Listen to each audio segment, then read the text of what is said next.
ಓಂ ಶ್ರೀ ಗೊರವನಹಳ್ಳಿ ಮಹಾಲಕ್ಷ್ಮೀ ನಮಃ. ಕಲಿಯುಗ ದೇವತೆ ಕಮಲಮ್ಮ ದೇವಿಯ ನಮಃ.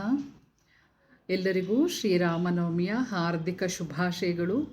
ಮತ್ತೊಂದು ಪುಟ್ಟ ಕಥೆಯೊಂದಿಗೆ ನಿಮ್ಮ ಮುಂದೆ ಬಂದಿದ್ದೀನಿ. ನಂಗೆ ತುಂಬ ಇಷ್ಟ ಆಯಿತು ಈ ಕತೆ. ಇವತ್ತು ವಾಟ್ಸಪ್ ನೋಡ್ತಿರ್ಬೇಕಾದ್ರೆ ಈ ಕತೆ ಸಿಕ್ತು ನನಗೆ, ನಿಮ್ಮ ಜೊತೆ ಹಂಚ್ಕೋಬೇಕು ಅನ್ನಿಸ್ತು.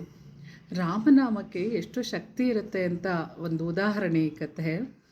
ಇಬ್ಬರು ಕಳ್ಳರು ಮಾತಾಡ್ಕೊಂಡು ಹೋಗ್ತಿರ್ತಾರೆ. ಒಬ್ಬ ಋಷಿ ಅದನ್ನು ಕೇಳಿಸ್ಕೊಳ್ತಾ ಇರ್ತಾರೆ.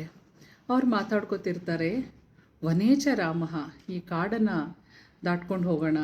ವಸುಂಚ ಹರಾಮಃ, ಯಾರೇ ಸಿಕ್ಕಿದ್ರೂ ಅವರಿಂದ ಏನು ಸಿಗುತ್ತೋ ಎಲ್ಲವನ್ನು ದೋಚ್ಕೊಳ್ಳೋಣ. ನದೀಂ ಸ್ಮರಾಮಃ, ನದಿಯನ್ನು ದಾಟ್ಕೊಂಡು ಹೊರಟೋಗೋಣ. ನಭಯಂ ಸ್ಮರಾಮಃ, ನಮ್ಗೆ ಯಾವ ಭಯನೂ ಇಲ್ಲ ನಮಗೆ ಅಂತ ಅವರು ಮಾತಾಡಿಕೊಂಡು ಹೋಗ್ತಾ ಇರ್ತಾರೆ. ಪದೇ ಪದೇ ರಾಮ ರಾಮ ಅನ್ನೋ ಮಾತು ಅವ್ರ ಬಾಯಲ್ಲಿ ಬರ್ತಾನೇ ಇರುತ್ತೆ ಅವ್ರಿಗೆ ಗೊತ್ತಿಲ್ಲದೇನೆ.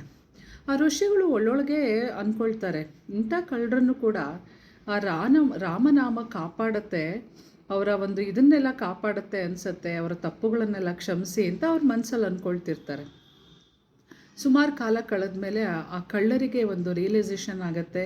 ತುಂಬ ಪಾಪ ಪ್ರಜ್ಞೆ ಕಾಡೋಕ್ಕೆ ಶುರುವಾಗುತ್ತೆ. ನಾವು ಮಾಡಿದ ತಪ್ಪು, ಮಾಡಬಾರ್ದಿತ್ತು ಈ ಥರ ಕೆಟ್ಟ ಕೆಲಸಗಳನ್ನೆಲ್ಲ ಅಂದ್ಬಿಟ್ಟು ಆ ಋಷಿಗಳ ಹತ್ರ ಬಂದು ಪ್ರಾಯಶ್ಚಿತ್ತವನ್ನು ಕೇಳ್ಕೊಳ್ತಾರೆ. ಏನು ಮಾಡೋಣ, ನಾವು ಈ ಥರ ಆಗ್ಬಿಟ್ಟಿದೆಯಲ್ಲ, ನಾವು ಭಾಳ ಕೆಟ್ಟತನದಲ್ಲಿದ್ವಿ, ಭಾಳ ದ್ರೋಹ, ಮೋಸ, ಕಳ್ಳತನ ಇದೆಲ್ಲ ಮಾಡ್ತಾಯಿದ್ವಿ, ಇವಾಗ ನಮಗೆ ತುಂಬ ಗಿಲ್ಟ್ ಆಗ್ತಿದೆ ಅಂತ.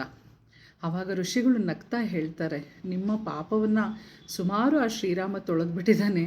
ಏಕೆಂದರೆ ನಿಮಗೆ ಗೊತ್ತಿಲ್ಲದೇ ನೀವು ಸದಾ ರಾಮ ರಾಮ ರಾಮ ಅಂತ ಅವನ ಹೆಸರನ್ನು ಹೇಳ್ತಾನೆ ಇರ್ತಾಯಿದ್ರಿ.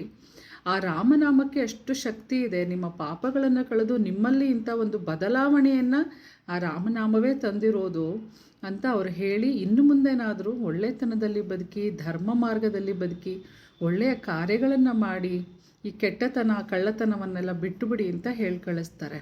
ಅಂದರೆ ರಾಮನಾಮಕ್ಕೆ ಒಬ್ಬ ಕ್ರೂರಿಯನ್ನು, ಒಬ್ಬ ಕಪಟಿಯನ್ನು, ಒಬ್ಬ ಕಳ್ಳನನ್ನು ಅಷ್ಟು ಬದಲಾವಣೆ ಮಾಡುವಂಥ ಶಕ್ತಿ ಆ ರಾಮನಾಮಕ್ಕಿದೆ.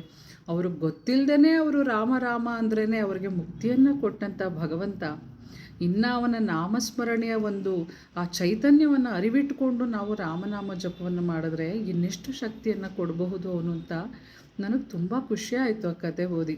ಇಂಥ ಕ್ರೂರಿಯನ್ನು ಬದಲಾಯಿಸುವ ಶಕ್ತಿ ರಾಮನಾಮಕ್ಕಿದೆ. ಆ ರಾಮನಾಮವನ್ನು ಎಲ್ಲರೂ ಸ್ಮರಣೆ ಮಾಡಿದ್ರೆ ಎಷ್ಟು ಒಳ್ಳೆಯದಾಗತ್ತೆ ಅಂತ ಹೇಳೋದಕ್ಕೋಸ್ಕರ ನಾನು ಬಂದೆ ಇಲ್ಲಿ. ಎಲ್ಲರಿಗೂ ಒಳ್ಳೆಯದಾಗಲಿ. ಧನ್ಯವಾದ.